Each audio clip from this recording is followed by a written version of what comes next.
हिंदू धर्म में जीवन के 4 प्रमुख भाग आश्रम किए गए हैं: ब्रह्मचर्य, गृहस्थ, वानप्रस्थ और संन्यास। अर्थात तीसरे भाग वानप्रस्थ का अर्थ वन प्रस्थान करने वाले से है। मनुष्य की आयु 100 वर्ष मानकर प्रत्येक आश्रम 25 वर्षों का होता है।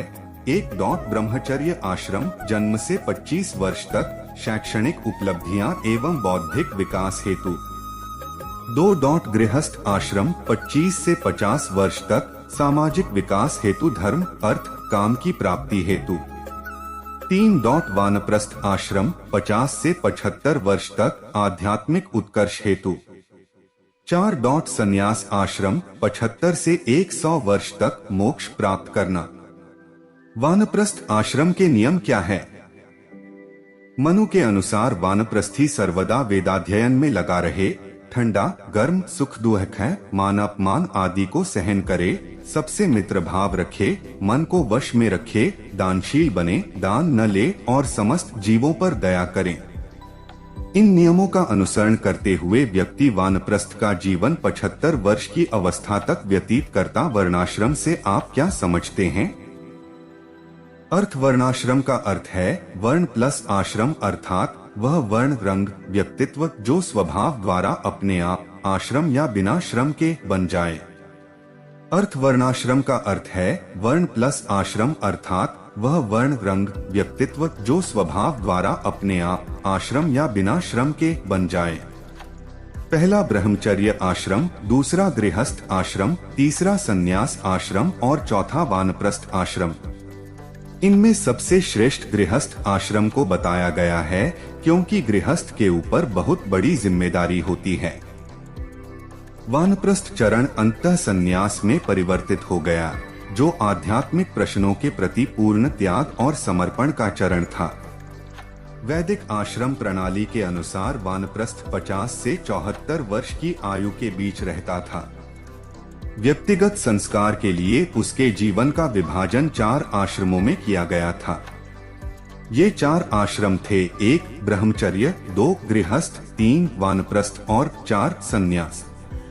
वानप्रस्थ जीवन का तीसरा आश्रम है जिसमें मनुष्य वन में निवास करता है, लेकिन उसके परिवार के लोग किसी समस्या के समाधान के लिए उसके पास आकर सलाह ले सकते हैं। संन्यास जीवन का चौथा आश्रम है जिसमें मनुष्य सांसारिक आसक्ति से विरत हो जाता है और परिवार तथा उसकी समस्याओं से भी उसे कोई मतलब नहीं रहता। इस आश्रम के बाद वानप्रस्थाश्रम आता है जिसका सामान्य अर्थ वन गमन, सेवा निवृत्ति और संन्यास होता है। आश्रम सिद्धांत बताता था कि व्यक्ति का आध्यात्मिक लक्ष्य क्या है, उसे अपने जीवन को किस प्रकार चलाना है तथा अंतिम लक्ष्य मोक्ष की प्राप्ति के लिए उसे क्या क्या तैयारियां करनी है। वैदिक पद्धति के तहत आश्रम व्यवस्था में बालपन में ही गुरु के पास रहकर शिक्षा प्राप्त करने का धर्म था। वर्णाश्रम कितने प्रकार के होते हैं? धर्मशास्त्रों में वर्ण व्यवस्था समाज को 4 वर्णों ब्राह्मण, क्षत्रिय, वैश्य और शूद्र में विभाजित करती है। सुसान बेली के अनुसार जो लोग अपने पापों के कारण इस व्यवस्था से बाहर हो जाते हैं उन्हें अवर्ण, अछूत के रूप में निरूपित किया जाता है और वर्ण व्यवस्था के बाहर माना जाता है। गृहस्थाश्रम व्यक्ति के जीवन का वह भाग है जिस पर उसकी, उसके परिवार की, समाज की और राष्ट्र की उन्नति निर्भर करती है। यह मानव जीवन का वह स्वर्णिम काल है जिसमें वह धर्म, अर्थ, काम इन 3 पुरुषार्थों का यथोचित सेवन कर सकता है। यही वह आश्रम है जिसमें व्यक्ति धर्म, अर्थ और काम इस त्रिवर्ग का यथोचित सेवन कर सकता है। आश्रम में रहने की इच्छा के लिए आपसे कोई शुल्क नहीं लिया जाएगा, फिर भी आपको आश्रम प्रमुख से अनुमति की आवश्यकता होगी। भारत में विचार करने के लिए कई निःशुल्क आश्रम हैं, जिनमें प्रवेश करने से पहले स्वयं से प्रश्न पूछने चाहिए। आमतौर पर 2 कारण हैं कि लोग आश्रम का जीवन क्यों चाह। इसमें पहला आश्रम है ब्रह्मचर्य आश्रम, जिसे आमतौर पर जीवन के पहले 25 साल तक माना गया है। 25 वर्ष की आयु तक हर व्यक्ति को ब्रह्मचर्य का पालन करना चाहिए।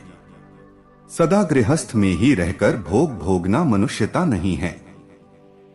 जिसके मन में भोगेच्छा है अथवा जो वंश परंपरा चलाना चाहता है और वंश परंपरा चलाने के लिए उसका कोई भाई नहीं है, उसको केवल भोगेच्छा मिटाने के उद्देश्य से अथवा वंश परंपरा चलाने के लिए विवाह कर लेना चाहिए।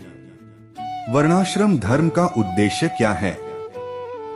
कौटिल्य ने अपनी पुस्तक अर्थशास्त्र के प्रथम खंड में वर्णाश्रम धर्म का उल्लेख किया है, जिसमें उन्होंने विभिन्न वर्णों के लिए कर्तव्य निर्धारण किया है। ब्राह्मण का धर्म पढ़ना पढ़ाना, यज्ञयाजन और दान लेना व देना है। क्षत्रिय का धर्म पढ़ना, यज्ञ करना, दान देना, शस्त्र बल से समाज एवं जीवों की रक्षा करना।